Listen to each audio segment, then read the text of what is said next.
What's up, YouTube land? Welcome to the series titled The Wide World of Real Estate. In this series, you're going to learn all things that have to do with the real estate world outside of flipping a home, which is a whole separate series. If you haven't checked it out yet, go check it out on the channel.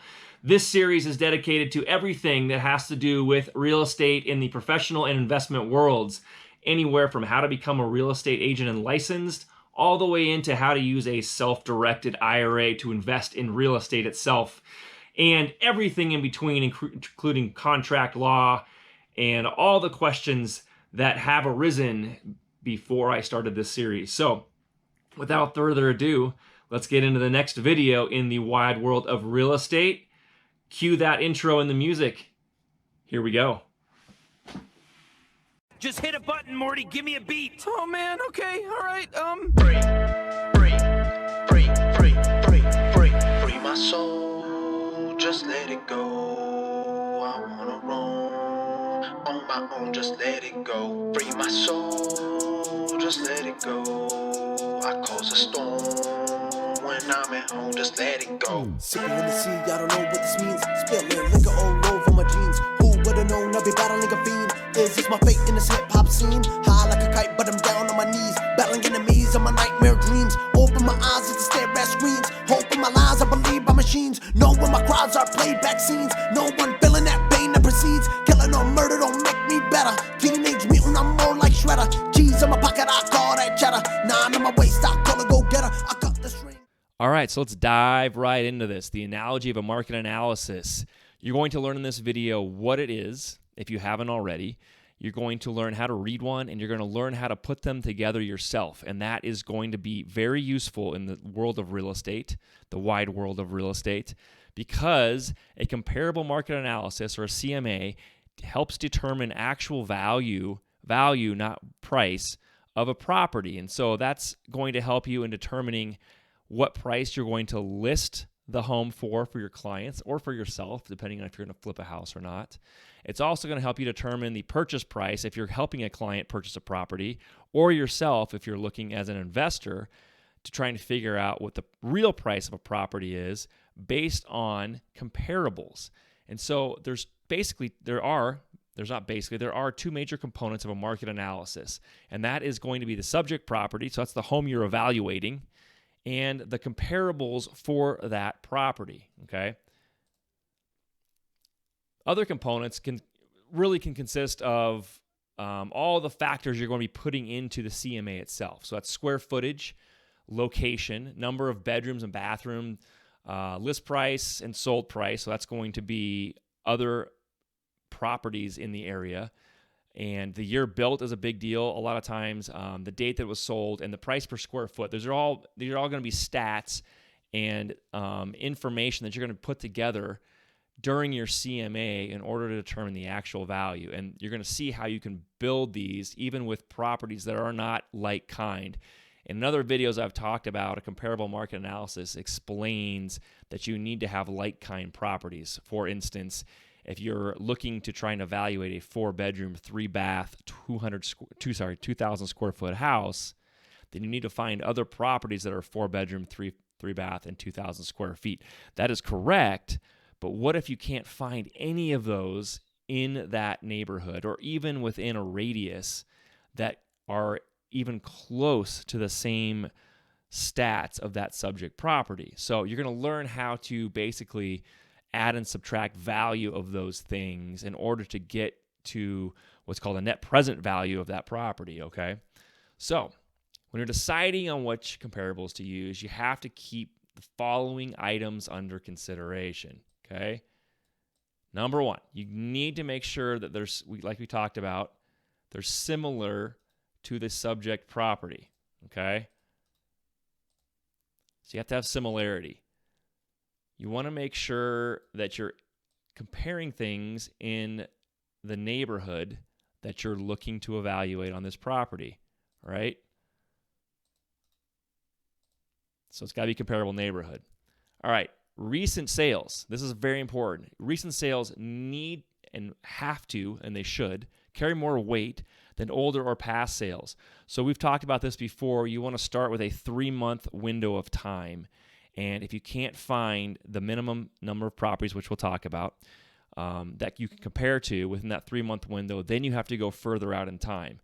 But any sales that you find within that 3-month window or even 1-month window, the closer you can get to the date that you're looking, the better for you, okay? So those have to carry more weight. And that's going to give you a better understanding of what the actual value of this property is, okay? All right, so we talked about subject property, we talked about the neighborhood, we talked about the more recent the sales, the better. And then you're going to have also some comparables that have negative and positive external influences. And what do those mean? So your negative and positive external influences could be the actual market itself overall, which would mean interest rates changing, inflation changing, job markets. You have to have information on other parts of markets besides real estate market in order to understand everything that's in and out about the real estate market itself, and especially when you're trying to figure out value of anything, more specifically real estate itself. So something else to keep in mind when you're starting to do all this stuff is that homes, properties, residential properties, are non-homogeneous. What does that mean? It's a big word. So that really means they are unique, right? Every single home is different. Even when you're in those neighborhoods with production builders, okay? Here, we're going to pull this back out. Every single one of those homes in a production lot or production subdivision is different. Even if the model is the same, you had different subcontractors work on the property, you had different carpenters work on the property. It may have been framed the same, but the framers weren't the same framing crew. Everything's going to be different about each property, even if it's the exact same model. You got to remember that those are all non-homogeneous. My big word of the day, okay? Meaning, just some things to think about. So like quality and the amount of the amenities of a house. What are the amenities of a house? Oh, wait, you guys aren't online. I'm just kidding. So amenities such as bedroom, bathroom is a very, very general amenity, but also type of landscaping, heated driveways, jetted tubs versus, another home that doesn't have those but still has the same bed, bath, square foot ratios. That's something really to consider. Location of the home, like we talked about, right? There's external influences that can affect the property as well. And that can have something to do with location. Sometimes it doesn't. External influences such as, location-wise would be from like how close to a freeway it is. I've dealt with those in the past. Or airport. Loading docks. I have in here major arterial street noises. Noises that are just coming from busier streets that are echoey, especially like in places like Colorado where, for example, in the wintertime when there's snow on the road, especially in the evenings and or in the mornings when cars are coming and going from work, you have your commuting traffic. The snow on the road actually can make it louder when traffic is going by. Buses, bus stops, fire department nearby. Those are all external influences that have to be taken into consideration when you're doing these values of these properties. You also have functional obsolescence. For example, you're not having a bathroom on the main floor, which depending on your locale, your municipality for code, that can actually be a no-no. So you got to keep that in mind. If there's not one, most people are going to want a bathroom on the main floor. That makes it kind of tricky. Like we talked about before also, the quality of construction is a big deal, even in production homes. Like I said, you're going to have different carpenters working on the property. So quality of construction is a big deal, even when the models are the same. That is very important. That may be something you may have to go look at in the property when trying to do the value during a walkthrough. It's important to understand that exactly the same home is not exactly built the same way, if that makes sense. Other things, condition and deferred maintenance aspects. And so deferred maintenance, things like painting inside and outside, exterior, interior, landscaping, Is it professionally landscaped? Is it completely torn up? Is it a mess? Has it ever been maintained at all? Roof and siding are also big deals as far as deferred maintenance, things that people tend to let go because they tend to be a bigger cost and because you don't see them as often or pay attention to them as much. But out in the elements, especially like where I live, they can get beat up pretty quickly. Energy efficiency, so such things as PV or solar, insulated windows, or energy efficient windows and other systems that are in there, heating and cooling, such as geothermal, heat pumps versus forced air. Does it have air conditioning? Quality of construction also could be on the remodel side. Have they upgraded insulation, even just in the attic itself, to meet current minimum building codes? Energy efficient appliances. Do they upgrade the appliances? These are all things that have to be taken into consideration during the market analysis itself, because these are things that bring value to a home in many different ways. Curb appeal, that has a lot to do with landscaping as well, painting as well. It's basically the way that the house looks from the street. How is it perceived when you walk by or drive by? Size is another thing that we talk about all the time, square foot, but also the size of everything involved, the height of the door, the height of ceiling heights, so forth. Kitchen space itself, room per room can be a size comparable, right? Number of bedrooms, bathrooms, and garages, you guys know all about that. Those are all things that are taken into consideration.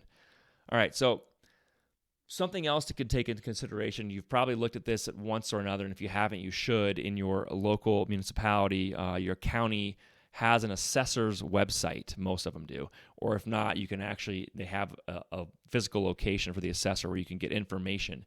And one of the things the assessor does is keeps track of the assessed value of a property for property taxes.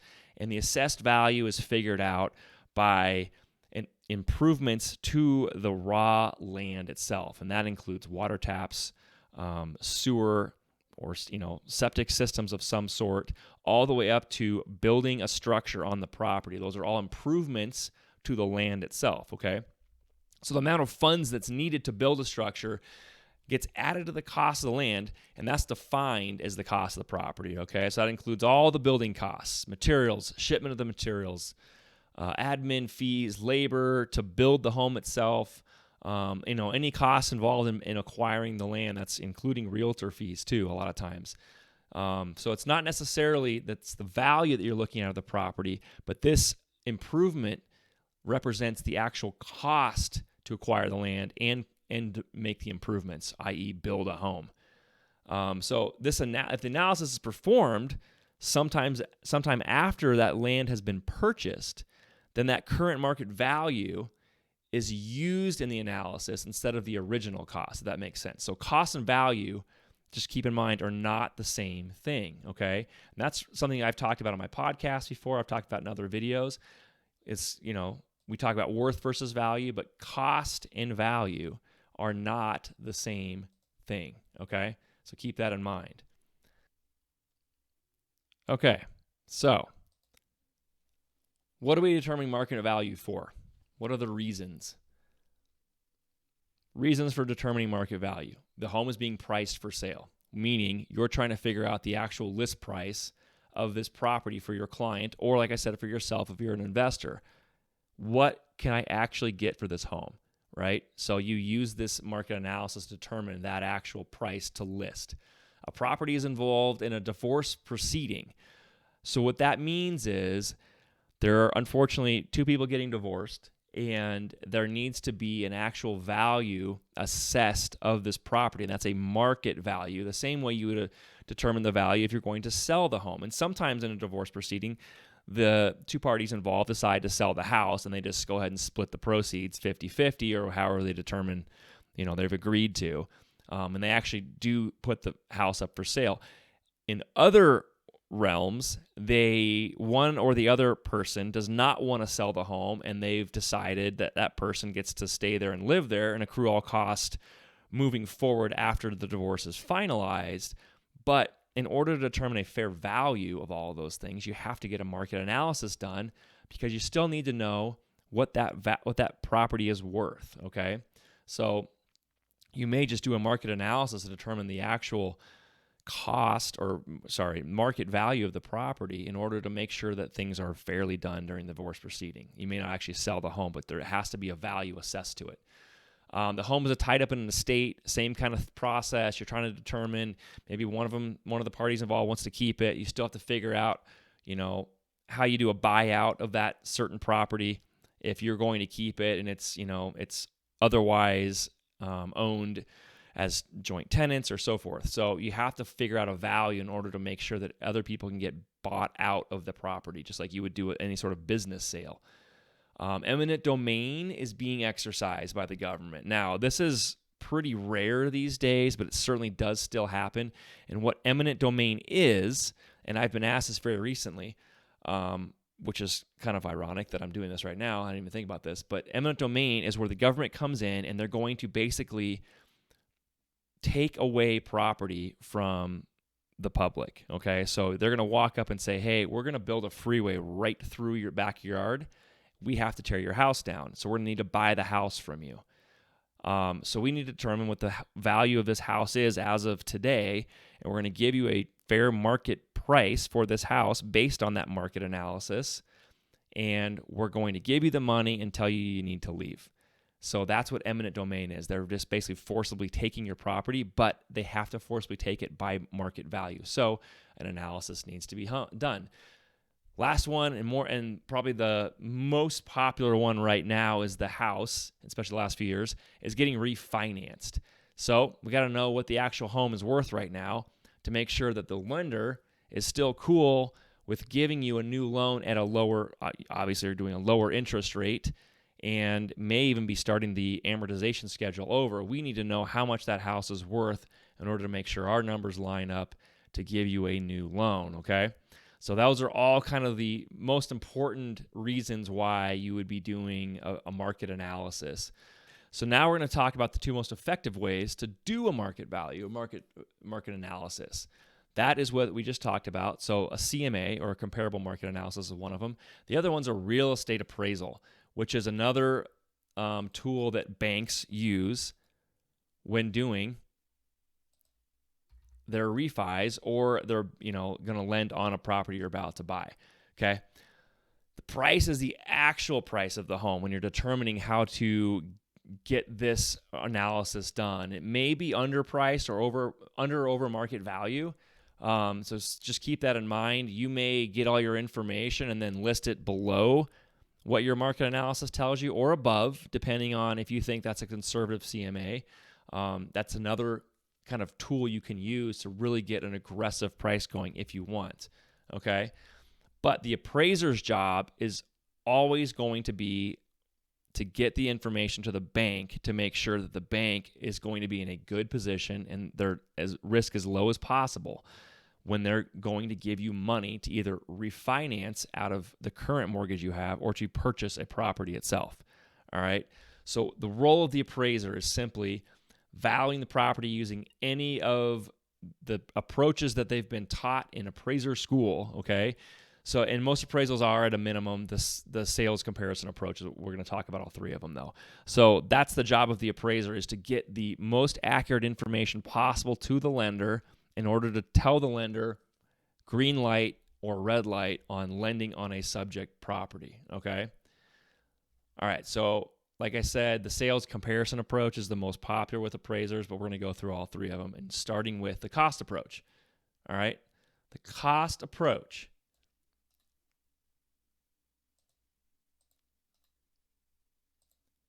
So this is most commonly used when the property is pretty new or fairly young, I guess, in this case. The cost approach would be used, for example, on a brand new home, a spec home that's been built, and there's a couple or some people that want to buy from a home builder. They have to determine a value, and there's very little information otherwise out there because this is a brand new home and because it has amenities that a lot of the homes in the area don't, or it's in a more remote location. They have to use this cost approach technique in order to determine what the actual value of this house is. And again, it's going to be getting information back to the bank in order to determine if this is worth lending on for the bank or not, or for the private investor, depending on who it is. The cost approach can also be used when you guys are, someone's out there buying a home from a production home builder as well. And that sometimes, especially the first few homes that are going up, even though they've done all their research on the builder side, the lender still needs to make sure that the builder's done their due diligence and they've priced these homes that they're building correctly, okay? So that's kind of what the most basic information and kind of Cliff Notes version of what a cost approach would be. It's just basically estimating the cost to build the property under the current market conditions. And again, that's including all the materials that go into the house, all the labor that it's created to build the home, all the admin fees, permit fees, hard and soft costs, everything's in there. And then they kind of pull out a number based on a formula, and that basically comes back to the value of the land to make sure it's been priced or purchased correctly and that they're good to go on the value of this brand new home, or, fairly a brand new home if they don't have any other information really to go off of. All right. Hopefully that made sense. It kind of rambled for a minute. All right. Income approach. So this is mostly used when the property is designed for the purpose of generating rental income. So you're basically trying to figure out, just like you would in the commercial world, what's the capitalization rate of this property? And I did a video on cap rates a few weeks ago. If you haven't watched that video, go back and check that one out. Cap rates are really important to understand, okay? But in the appraiser world, on the residential side especially, they go with this income approach when you're going to purchase not just residential properties, but shopping centers, office buildings, large apartment buildings. And what it's really doing is it's taking into consideration the income that's produced from the tenants that are living there and the expenses of the property based on a pro forma sheet that's provided from the current owner. And basically what you do is you come down to a formula. So it's the net operating income of the property. That can then be used to define the cap rate, okay? So the cap rate's just the NOI divided by that value of the property, okay? And if you, like I said, if you haven't gone back, if you haven't watched that capitalization rate video, go back and check that out. It explains everything about how to figure out a cap rate so you can kind of understand what the appraiser is doing here on the income approach. But that's basically what it's doing. It's for income producing investment properties. All right. So the last approach we're going to talk about is the sales comparison approach. And like I talked about, this is the most popular one used by appraisers because it's the most common way of doing it. So this is basically, like I said, it's most frequently used by appraisers. It's just basically doing everything we talked about with a comparable market analysis. It's using similar properties, comparing them against the subject property you're trying to value. Additions and subtractions are used to find similar properties, especially when you can't find, like I talked about at the beginning of the video, similar properties that have the 4.3, they're 2,000 square feet. All you're finding is like 3 1s and they're 1,100 square feet, or they're finding much larger homes like a 6-bedroom, 4,000 square foot house, and yours is a 4-bedroom, 3-bath house. You're using this sales comparison approach on all levels, not just exact like kind, but anything that's going to be similar or anything that's in location. You're using those other qualities and items that we talked about earlier in the video, okay? So similar subject properties, comparable neighborhoods, recent sales, and then all the influences that we talked about as far as that goes as well, okay? So pending sales and active listings, this is something to keep in mind. You can use those. So that means like current homes for sale on the market, or homes that are under contract. And obviously you can't get the under contract price because you're not allowed to share that as a real estate agent. So the agent's not going to give it to you. It's not public information until it closes. So you may see that there's a house under contract for X number of dollars, but you don't know if it's under contract for the list price, over list price, or way under list price. You won't know that until the house closes. So all you can assume is it's got to be close to the list price, and that's a harder item to use. Active listings aren't bad because you have to make assumptions, but you're assuming that those homes that are currently listed for sale have gone through these same approaches, and they've gone through a really regimented market analysis to determine the price that it's listed for currently. But the most important ones are the sold comparables within just a few months of the price, a few months of the time of sale, okay? But you need to have, and I told you I'd talk about this at the beginning, you need to have a minimum of 3 sold comparables for an appraisal or for a comparable market analysis in general. I'll use that in any light, but for an appraisal, to be reliable and to meet the acceptable methodology that a bank is going to accept or a lender is going to accept. They need to have 3 solid sold comps that will show those numbers, or otherwise the appraiser needs to continue doing work and building information with those other items that you can use to get to an acceptable value of this property, okay? So all that being said, this will be the approach you will use most often, okay? This is basically the real estate comparable market analysis for realtors, agents, so forth. This is the one you want to become most familiar with before any of the other ones you even kind of approach. The other ones you can read and understand, but in order to build one yourself, the sales comparison approach is the one you want to kind of build off of. And again, that's similar properties are compared to the subject property being appraised. Additions and subtractions are made to the comparable sales to make the comparable sales similar to the subject property being appraised. Although the closed sales are primarily a source of used by appraisers, it's often that the appraiser is requested by the client to include current listings, pending sales, and expired sales, and as well as the closed ones. Expired ones are a little tricky, but those can be put in and should be put in a lot of times to kind of help balance the number out. So the appraisal methodology, like I said, it requires a minimum of 3 sold comparables in an appraisal using this approach. Pending and active listings can and I think should be used and are often required by some clients, and that includes lenders. But that minimum is 3 sold comps for an appraisal to be reliable, okay? So just keep that all in mind. Now, going back to when we talk about similar to the subject property and additions and subtractions being made, one example of something I'm talking about is you're looking at a comparable property to the subject property. The subject property has 4 bedrooms and 3 baths. And the comparable property has 3 bedrooms and 2 baths, and it's basically valued that each bedroom additionally is in another $8,000 of cost or value, and you have to kind of determine which one that is. So that 3-bedroom, 2-bath, if a bathroom costs an extra $8 and a bedroom costs an extra $5, there's another $13,000 that you can add into that property. And let's just say that 3-2 sold for $300,000, and then you add another $13,000 in to make it comparable to the subject property. That property would have sold for $313,000 if it was a 4-bedroom, 3-bath.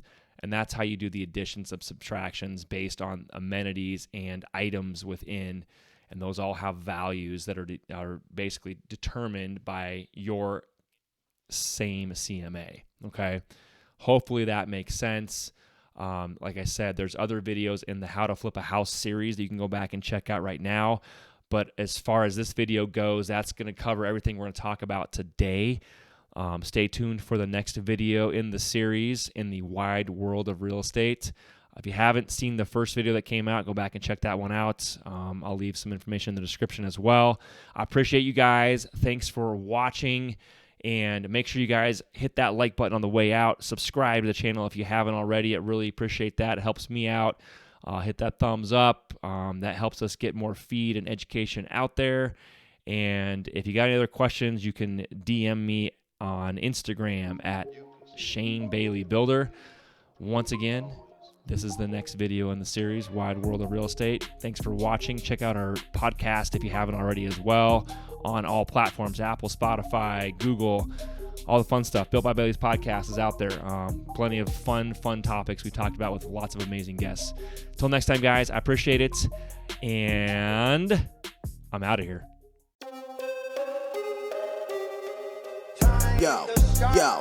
yo. Step to my click and get overrun. The weight on my shoulder feels like a ton. This is all I war, fuck a one-on-one. This termination, no vacation. Vibration, create a creation that has nothing to do with religion. It's all part of an intricate system run by the guys in the black ties. Do what you told, just stay alive. Along for the ride.